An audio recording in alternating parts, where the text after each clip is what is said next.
This episode is presented by Playback, the Canadian film and TV industry's top source for business news and analysis. Visit playbackonline.ca for industry updates.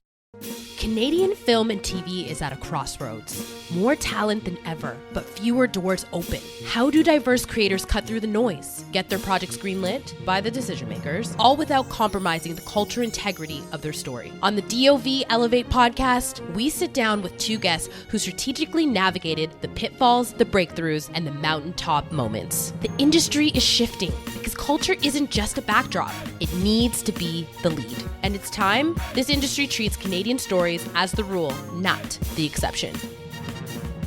Thank you for joining us. I'm your host, Vanessa Mitchell, and the producer of special programs at Banff World Media Festival. And I am joined today by Shin and Damon D'Oliveira.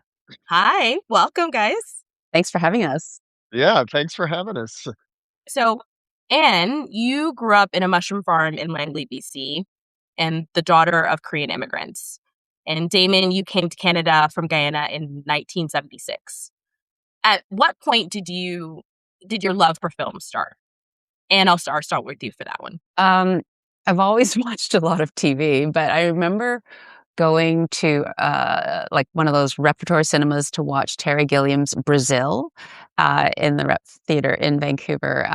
I had to drive into town from the country to watch it. And my mind was blown away by this film. And I was like, oh my gosh, like it's so profound and so, poetic, but also like just an interesting comment on our society. And there was a lot of wit and a lot of things you could say about our condition and, what people were, where people's minds were at with the film medium. And that's what really got me hooked. And I wanted to work in film. Amazing. And Damon, what about yourself? I'm a big fan of Brazil as well, by the way. Love that film. Growing up in Guyana in the early 70s, we didn't have TV. So, cinema was a kind of refuge or an escape for us when we were able to go see movies. And the film that I remember, having a big influence on me was actually a film by Canadian director Norman Jewison, Jesus Christ Superstar. My cousin, who had been going to boarding school in the UK, had brought the album home. And, because of the distribution system of films at that time, it would take about a year for films to actually make it to the Caribbean. And we had listened to the album a lot. And I remember, probably in 1973, going to see that film probably 10 times because the film prints would circulate and they'd come back. They'd go from Georgetown to Berbice to all the other points in the country, and they would get more and more scratched as they got shown. But I remember, we had pretty much memorized the lyrics. So I'm really good with karaoke when it comes to Jesus Christ Superstar. But that film had a huge impact on me. And the irony of it is that I actually was fortunate enough to meet Norman later in life when I went to the Canadian Film Centre. And I told him the influence that film had on me. And by that time, of course, I had seen another hugely influential film of his, In the Heat of the Night, which also played in Guyana. And I remember seeing that film because my parents used to take us to the drive-in, and you could see a double bill on Sundays. And that was one of the films that I remember seeing when I was a kid. I'm probably too young, but that one image of Sidney Poitier delivering a slap to the racist police officer is seminal and sort of imprinted in my brain. That's a good thing to learn about you, about being good at karaoke. Didn't know that. And so your career started at CBC Radio producing sound, poetry, and documentaries before you even touched a camera. And then, Damon, you came through acting and writing before pivoting to producing. So both of you kind of took this unconventional, route to kind of producing. Looking back, was the long way around actually the better way for you? And Damon, you can start. Go ahead. Yeah, either one. Sure. Yeah, I started out in radio as a current affairs producer doing docs on the side, and it was actually a really good training ground. I was at CBC, and I remember having to lugging my DAT tape around, recording interviews and getting soundscapes. I was really building the story, and with radio, you really focus on story, how the clips lead one to another, and that really focused attention to story building has served me well throughout my career, because basically in film and series and documentaries, all we're building stories, and so the training I got at CBC Radio has really served me well in the end. And for yourself, Damon? So I actually had another chapter before I went to theater school. I did a year at Ryerson in radio and television, and I was bored out of my mind. It was radio, and it was all about commercial radio, right? So if we were doing docs, it would have been really interesting. But and I made some great friends and relationships in that year. A lot of folks who I have stayed in touch with that have gone on in the industry, but because I came from a Guyanese family and I had really good marks in school, my parents were like, "Boy, you're going to study math," And that's what I did. I went to the University of Waterloo, and after my first year, because I wasn't, that thrilled. Though I will give my shout out to the folks at TMU, that the program has improved a lot since whatever it was that I was there. But I went into this math program, and I insisted on doing theater at the same time. And at that point, I was really focused on being able to support myself to go into a theater program, because that was my love. That was my first love. And I ended up, being fortunate enough to go to New York City, and I studied at the Neighborhood Playhouse in New York. But I always created stuff along the way. So that the notion of producing, where you're actually making work for yourself, I did that as an actor. When I came back to Toronto, I was part of a theater company associated with Canadian Stage, which was sort of like a junior company, and it was really one of the first times a diversity initiative existed in theater world. And there was a really sort of a diasporic group of people that came together to create stories for the stage for younger audiences. And that group was really instrumental in kind of showing that you could make content that had a political edge, but that it was character driven, that spoke to audiences. And we were targeting a lot of inner city schools where there were diverse populations. And the first project that we made was a show called ID, that was an examination of a police shooting of a young black man in Scarborough named Michael Wade Lawson. And that show was toured across Ontario and into Quebec as something that was created out of our sort of experience and our examination of how that killing affected the community. And that was a really important moment for me, in sort of like speaking to the kind of work that I wanted to do. When I was getting acting work, I was really getting a lot of work that didn't represent who I am. It was kind of American stuff that was coming up and shooting here, a lot of crime related, lowest common denominator television. That's what sort of drove the industry. But I took the lemons and I made lemonade. That was partly my film school. That was how I learned about how sets work, the structure within the context of a film set. I kind of worked my way as an actor. At the same time, I was developing myself as a producer. And that's the same time that I went to the Canadian Film Center, where I connected with folks like Clement Virgo, Mina Shum, Stephen Williams. We were all in a cohort. That was really the first time the Canadian Film Center was embracing diversity as an institution as well. So listening to this now, I'm like, what was that moment then that you knew as an actor that you're like, okay, I'm gonna definitely transition to producing? You know what? it wasn't Do like you there was remember? a moment for me. I always created stuff, right? So I sort of knew that if I wanted to tell the kinds of stories that were of interest to me, that embrace my experience as an immigrant, as a gay man, as, someone sort of living as part of a diaspora that's very complex.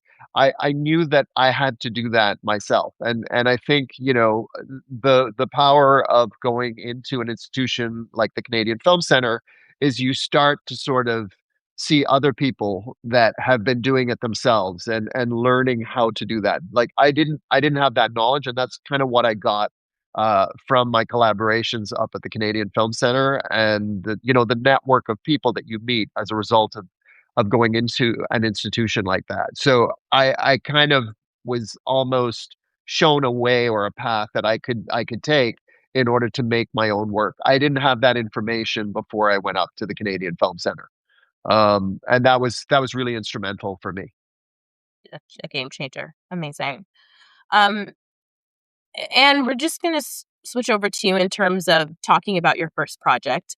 Western Eyes was one of your first big NFB projects.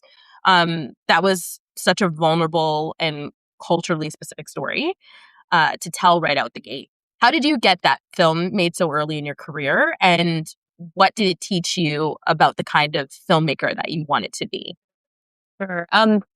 At the time that I started pitching Western Eyes, which is a film about Asian women in Canada getting their eyelids operated on so that they have double eyelid. It's called double eyelid surgery or blepharoplasty. I was working at CBC as a current affairs producer, and I knew I wanted to do long form story. I wanted to do documentaries. So I was researching stories that I could tell.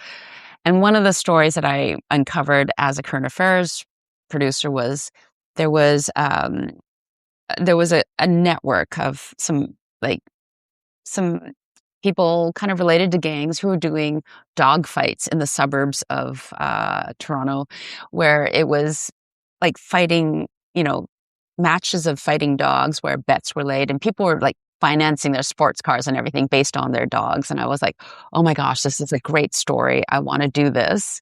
So I went to NFB and I pitched that story, and they said, okay, and what else have you got? And I said, well, my cousins there's two cousins of mine getting their eyelids operated on, and it's called blepharoplasty, and a lot of Asian women are doing it. It's very common in Korea. And to me, I was like, this is such a common story, and it's very, on the nose. It's Asian. And I was like, I don't really want to do that. I want to do this other story about fighting dogs and this gambling network that people don't know about exists in Toronto.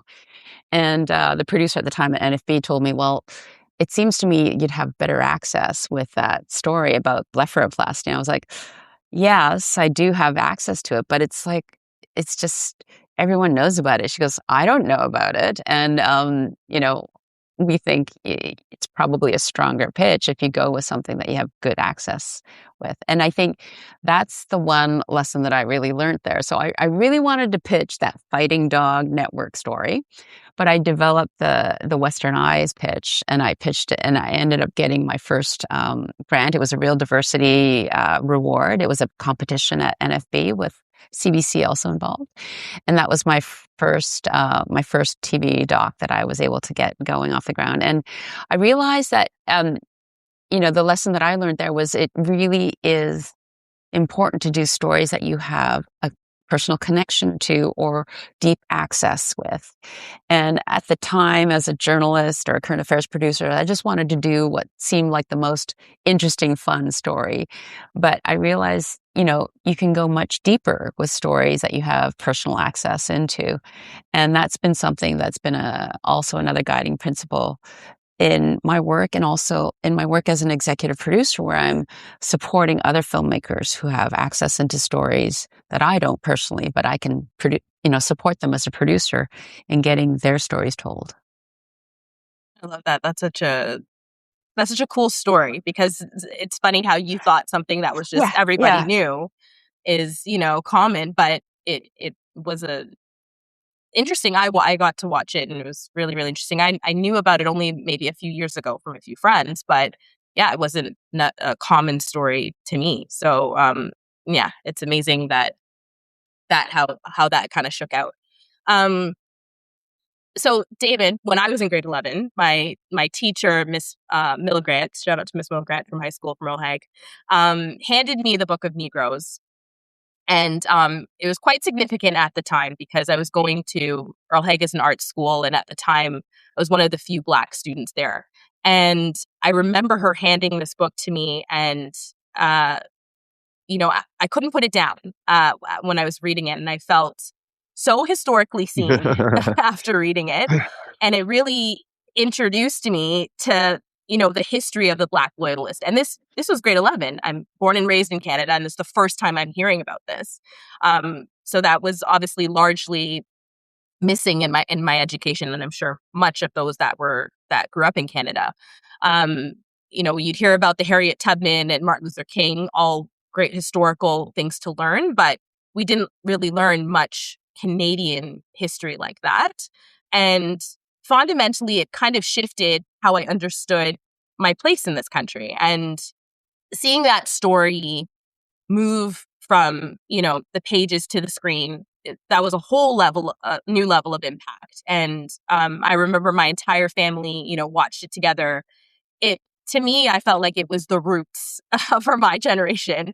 And when you guys made it. And so for those, record-breaking viewership numbers to also the Acclaim brother, you've been in the driver's seat for these, I think, landmark cultural moments. And sometimes people can really underestimate the sheer weight of what a producer does. And so as one who kind of holds the line and, you bring these big stories, to life, what is the personal cost of kind of shepherding projects that carry so much historical and emotional weight for an entire community?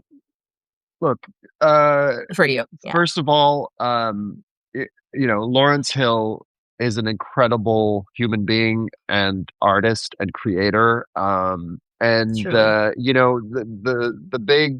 big challenge for us was just even asking, because we felt that this book was so popular, it had sold so many copies by the time we got to it. And shout out to Molly Johnson, who was the person that kind of put the book into Clement's hands first and said, you have to read this, because even that title, The Book of Negroes, is sort of a daunting title and made it hard to even want to pick up and read. But once I picked it up and once I started reading it, I think I had finished that book in 3 days, because it was so compelling, a total page turner.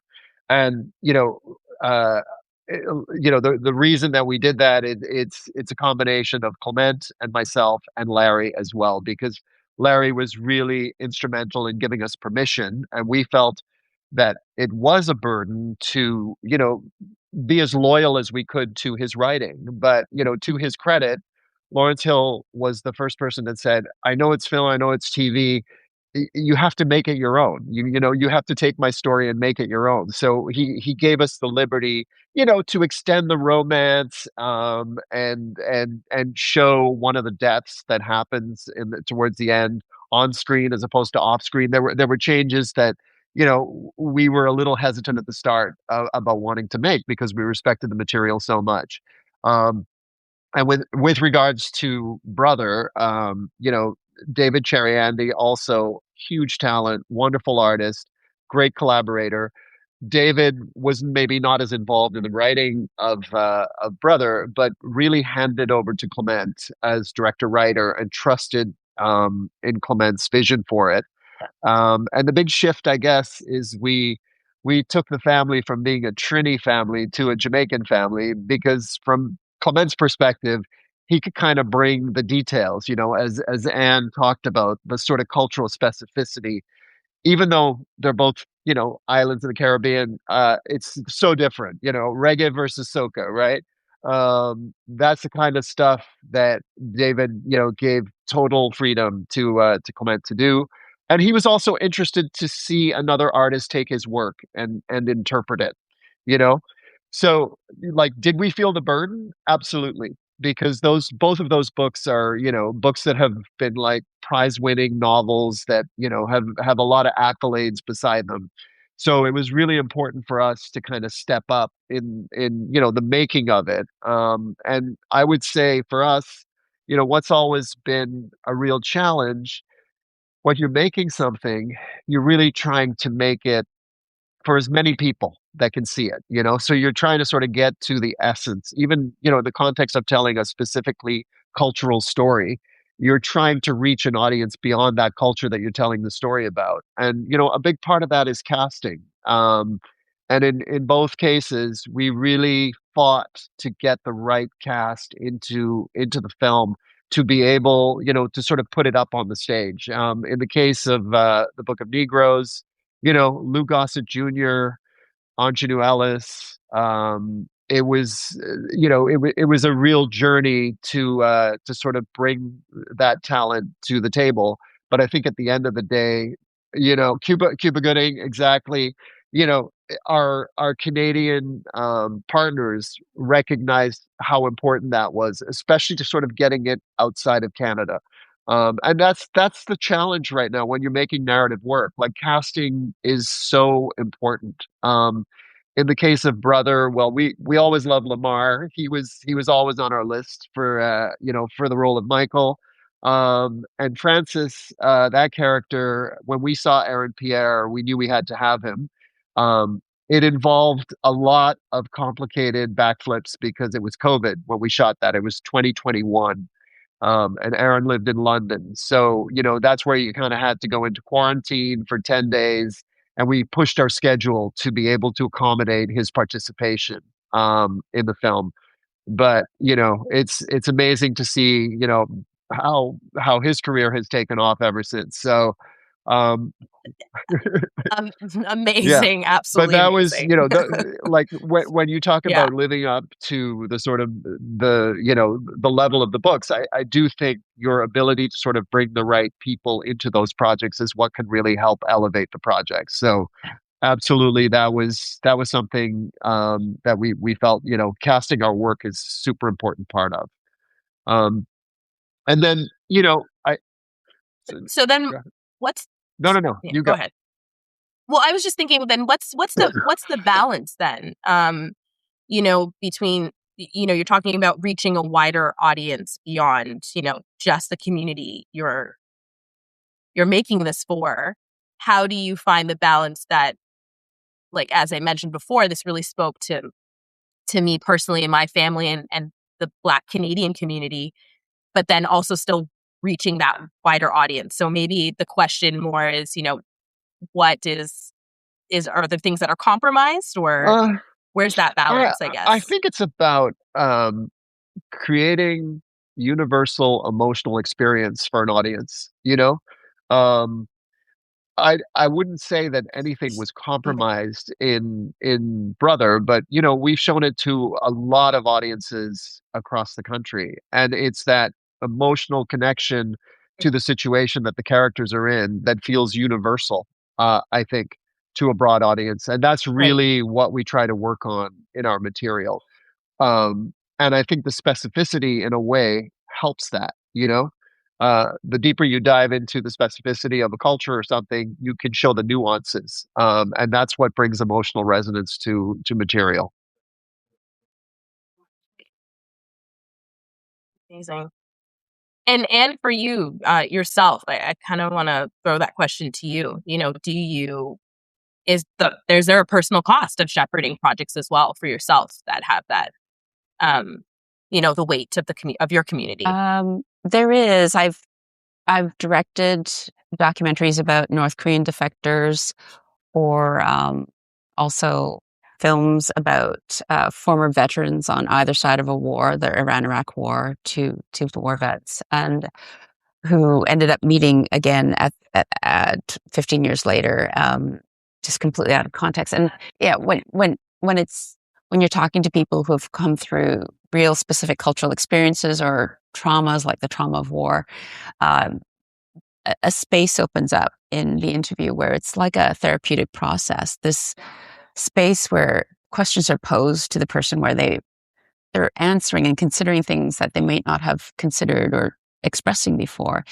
And when the camera's on and the microphones are on, suddenly, they're also often people feel a kind of a license and also a kind of like a sacred space feeling about, I can finally say things that I don't really talk about in my day-to-day life. And so, as a filmmaker, but also as a producer, there is this responsibility towards the people that you're working with in an unscripted project, and how that interview and the project affects their lives and how they see themselves and their own life history. And so we as producers here at Fathom, and me as a producer, we take special care in considering the trajectory of how these projects affect people, during and after filming as well. So how do you get there, though? How do you get to that point where you earn their trust that they feel comfortable to share on camera fully? I think the way to get to earning trust with people is to really speak honestly and with empathy. So I think that's how you can get trust and real, unique, and meaningful access with people. Like, I find I have to be my true self and go to a place where I can truly connect and resonate with that person's story.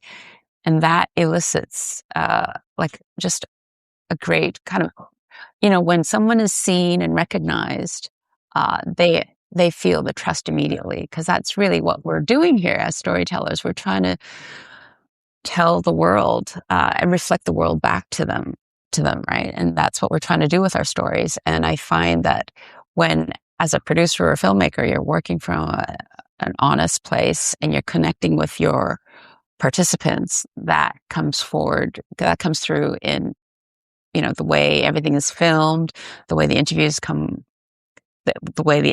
through, and the way the whole project comes together. I love that.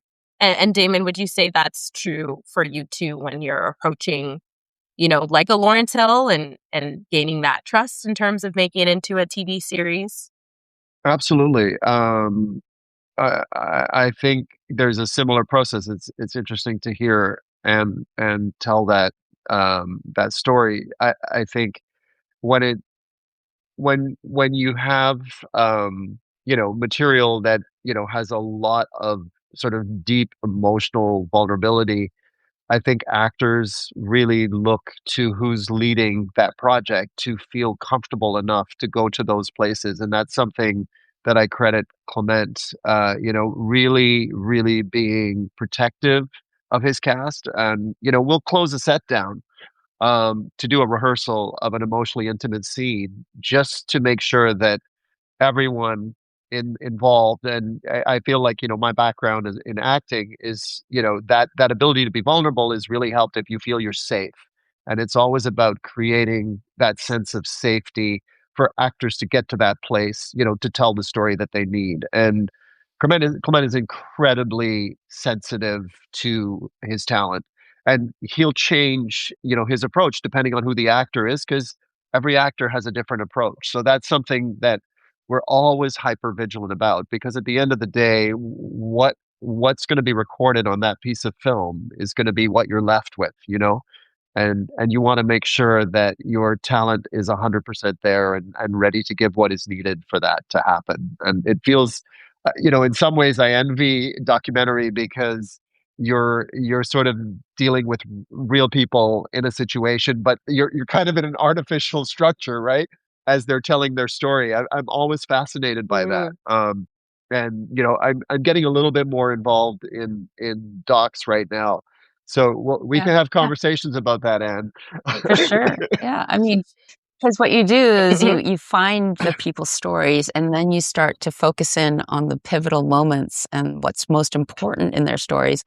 And just your act of focusing on that leads them to understand something, to reintegrate their own experience themselves about, oh, that did change me. I didn't realize, and so it's very interesting it's an interesting process. Like it's a relationship. in the retelling of their stories, they learn about themselves. Yes. Uh, yeah, Exactly. Yes. that is Yes. something that I hear from actors that we work with too, actually, Yeah. where they Yeah. didn't know that emotion existed or whatever, that it sort of came out in the context of doing the scene. So Banff World Media Festival thanks its DOV Elevate partner, the Black Screen Office. BSO champions Black creators, grows Black-led businesses, and ensures Black stories are made and seen, shaping a screen industry that reflects the full diversity of Black experiences in Canada and beyond. Visit bso-ben.ca. And if you're talking about, you deal with a lot of heaviness in terms of, people's stories in docs, especially, the one in North Korea and that kind of context. Where do you find the joy in the process while, you're dealing with that heavy content? Well, I think there's a couple situations that come to mind where, want to talk about the difficulties, like the challenging subject matter we might approach as filmmakers, including like I was filming in Iraq with of the former war vet who his wife and his son was missing, and we were trying to find them. And so we were actually filming his interview in an abandoned building in Iraq, and there are a lot of militia. There were and are a lot of militias in Iraq where they're basically defending themselves. And so a fellow who was heading up a militia and had gone north of Baghdad to fight against ISIS had let us use his building to film this interview of our participant. But on the day of the filming, we learned that the fellow who lent us the building was killed by ISIS at that time. And so we all took a moment to really kind of just speak to his colleagues who were at the building and just express our condolences and everything. And we had to really reach deep into ourselves to just say, the project is trying to enlighten the world into the nuances of the conflicts within Iraq. And so the whole aim of the project, we're always doing projects what we're hoping will enlighten people or compel them to action. And I think that is where we find the joy and the motivation to let's do this, even if something heavy hits us. There's this belief that getting this message out there is going to make an impact, we hope. And that's really where the joy is. There's joy in the moments when someone's speaking their truth. It's just stirringly beautiful. And capturing that is a privileged moment, to witness, as well as just, creating that perfect frame and everything. There's on so many levels, there's a lot of joy in creating projects like documentaries or narrative films. For that. And Damon, the same for you. I want to ask, where's the joy in the most? Because you're dealing, Book of Negro slavery, brother death. How do you? Definitely the subject matter of a lot of our content is quite intense, but there is joy that comes from being able to bring those stories to life, and it can be something as simple as knocking a scene, out of the ballpark, seeing what actors bring to your work that you've been working on, in a closed room or in an office for 5 years, 10 years sometimes it takes to get material made. But that joy of seeing it come to life and seeing people bring themselves to it in a way that you weren't anticipating, where a scene is sort of played out in a different way and it suddenly, kind of makes sense.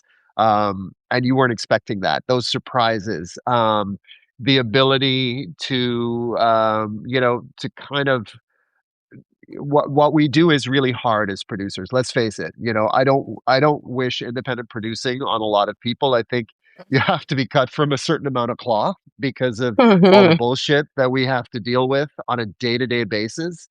it's hard. Cloth, Like really tough cloth. Yeah. it's hard out there for a pimp, as they say, right? And in some ways, that's what we're doing. We're pimping our Yeah. wares, and we're trying to get people to buy into Oh these my goodness. stories. You know, Wow. diasporic stories, or Yeah. really, really intense stories that have a global sort of perspective on them. And it's not easy. And you have buyers that are super conservative, that are always looking over their shoulder, that they might lose their job if they make a bad decision. Broadcasters that are in a similar boat, where they're all watching the bottom line, and their budgets have been shrinking. And I think we as producers sort of come into the fray where we have to be the champion of our material. We have to be like the cheerleader, and we have to be the air traffic controllers that have to present a face, like a game face, to our investors and to our partners, that this is going to happen. This is inevitable. That takes a lot of energy on a day-to-day basis, I think. But once you get to that moment where you realize, oh, this is coming together, this is going to happen. That to me is a kind of joy, because yeah, it's going to be hard work, and it's going to be another 3-4 years of your life on that project. But at the end of the day, you're actually going to make something that you wanted to make, that's going to get out into the universe. And it's a longer term joy. It's not short term joy, but it's like our independent feature film industry has been shrinking. Let's face it, that's a reality.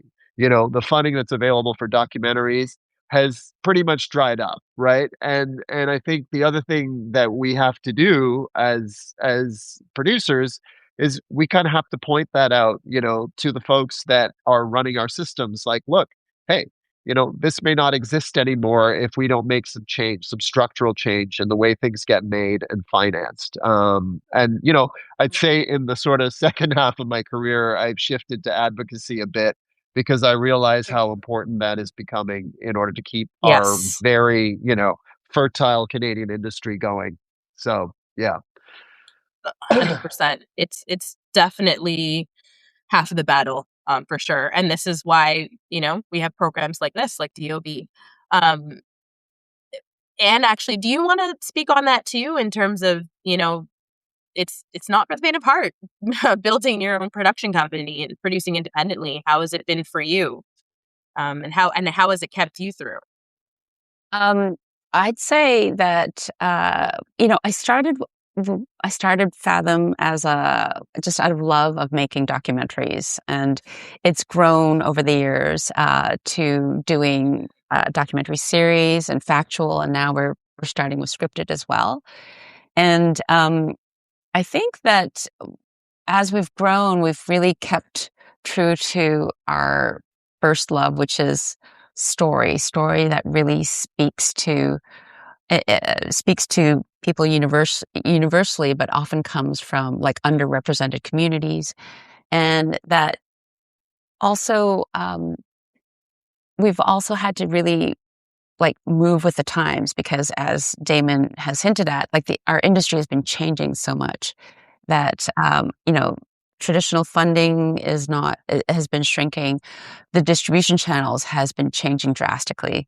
And so the normal way, or the way that we're used to kind of getting projects produced, has been changing. And so I just remember hearing CBC producers talking about going on shoots for 7 days with like crews of 10 people and having like craft, and those were the good old days. And now it's I think there's still a lot of us making really good programs and working with platforms and partners and working with good budgets, but it's a smaller cross section of people. And what I've had to do as a producer is also think about where are our specialties as a production company, and as documentary filmmakers and investigators. We've been doing more true crime as well as going and seeing how our skills and our programs work on different platforms. So we do premium premium programs as well. We do YouTube channels. And this is not something I would have imagined doing 5 years ago. I wouldn't have, thought of doing YouTube. But what this, you really do have to be nimble when there's industry pressures of change afoot and AI changing the way our production workflows work. You have to be nimble. And it's really one thing that's been really great is it's forced me to really see our skills and our superpowers in a different way, to see how the skills and our talents that create a premium program also work in a different way on YouTube. And so that's been a real interesting exercise as a producer. Well, it's interesting that you bring up different, pathways and strategies now. International co-productions are, becoming more increasingly important for Canadian producers trying to scale. So and either of you can answer this, but what does it take to build, international partnerships that don't compromise the Canadian identity of the story that you're trying to make? I'll jump in because I've been looking a lot more at co-productions lately. I think it's really important, like any kind of partnership, a co-production is a marriage, right? So you have to make sure that you're creatively on the same page as the partner that you're working with, and that you're making the same project. I think especially what's sort of needed by, say, Canadian broadcasters is not necessarily what is needed by European broadcasters. And the majority of the stuff that I'm looking at is either European partnership oriented or possibly South African. And I think it's important that you're on the same page from the get-go, and that there is some kind of cultural reason to be working with the partner that you're working with, that it's not just financial. I've had that experience, and I've found, in the sort of financial co-productions, it's not as pleasurable, where it's really just about the bottom line. So if, there's a narrative that sort of connects the two places that are co-productions, that are co-producing, that's the kind of situation that I find flourishes best in the context of a co-production. And, if you can share in the creative, I found that it helps overall financially and creatively in making stronger material, and whether that's bringing a DOP from another country to work with a director from Canada, or a co-writer from another country that can sort of give a little more, cultural sway to the story you're telling. Those are the situations that I find really help to bolster a co-production. They're complicated things, though. I will say that our treaties date back to the early 80s, and a lot of them are being renovated now. They're updating them and making them a little more user-friendly, and that's important.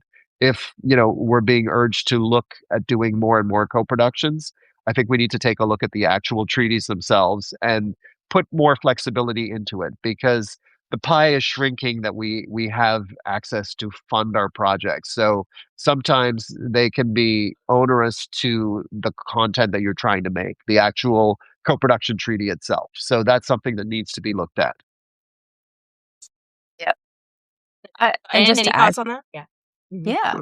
Just to add to that, I think I agree, co-productions are very important in this day and age, because platforms that are connected to terrestrial broadcasters, such as like CBC and CBC Gem, or Crave and CTV, or let's say Arte in France, or BBC in England, they are still looking to work with independent productions and to work collaboratively across country borders. And so we've recently done a co-production with Germany on a documentary about predators in the metaverse and the online internet gaming space. And we're doing a co-production with France right now on something about North Korea, in fact, which will be released very soon. It's called North Korea's Joy Division, and it's about women who had to service and pleasure the Kim regime. But we're also looking at possible co-production in Korea with IP for a narrative project out of Korea, because I'm of Korean background. There's this book that we think would translate really well in a kind of like an immigrant Canadian context. And so we keep our eyes open for co-production possibilities. And there's a lot of, particularly in the scripted field, there's a lot of hurdles with Damon has alluded to, none the least being like the different sensibilities of different countries. Like what a dramatic show is like in Korea is very different from what people and what audiences in Canada might prefer. So navigating those kind of cultural differences in terms of the audience preferences is an interesting sticky wicket to go through. Yeah, that cultural translation of, a story that would work, in say a soap opera format in South Korea might not work in Canada. And, that's what I mean. Like, you have to serve both broadcasters if you're working on a co-production with two different entities. So that's kind of stuff. When you're setting up a co-production, you need to really go in with your eyes wide open, in order to kind of make it work, so to speak. Like in Korea, like the kiss. Sorry? Like in Korea, the kiss can't happen till like episode 8 of a 16-episode series, or like they want long shots and like lovey-dovey looks, and here people want something more propulsive. Let's get to that bedroom. Provocative. Fast. I don't have the time. Well, speaking about international, co-productions, we're going to be in the Rockies soon for Banff. And much of the world will be there. So what do you guys hope to achieve when you get to Banff? Well, we have this scripted project that we have in development. We have a couple actually, and we have a couple documentary series that we're also pitching out. So we're hoping to meet with production companies, distributors, as well as broadcasters from other countries. But it's also a great way to like connect with Canadian institutions too, and companies, because everyone's working so hard. We're just Zooming. And I find like to meet someone from Toronto, like Damon, I have to go to Banff. That's so true. And so that's one of the magic things of it, a festival like that. We're all. Isn't it funny that way? We're working in our little rabbit warrens, and I was at a market in Cannes last week, and I had meetings with Canadians there because even though they're based in Toronto, I never see them in Toronto. It's funny that.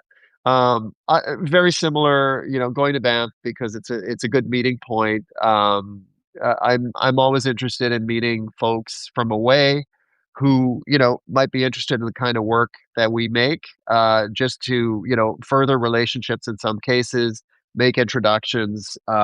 We have a growing slate of television work, and I think it's nice to meet in Banff because it's not as much of a crush as say MIPCOM, and you have, quality time with people. I found, I've been to Banff, I think 2 or 3 times prior to this. It's really great for that. So I'm excited to go back. It's been over 10 years. So I'm really curious to meet some new folks. Yes. And get a hike in if you have the chance. Oh yeah. Yes. And seeing Lake Louise. Okay, well, great. Thank you so much, Damon and Anne. I just want to share with any of our viewers who are coming out to Banff, please reach out to Anne and Damon on Banff Exchange if you want to learn more about their projects or even working with them, or even meeting up with them in Banff. You can definitely reach out there. But thank you so much for joining us today. Thank you, Vanessa. Yes, it was great. Yeah. This episode of the DOV Elevate Podcast is presented by Playback and is an extension of the Diversity of Voices Fellowship presented by Banff World Media Festival. If you're a mid to established level producer, director, or writer who identifies as Black, Indigenous, or a person of color, the Diversity of Voices Elevate program was built for you. DOV Elevate connects exceptional Canadian screen industry talent to the global stage through Banff World Media Festival. Pitch your projects, meet the decision makers, accelerate your career, elevate your voice. Learn more at banffmediafestival.com. All links mentioned in this episode are provided in the description below for video and in the show notes for audio.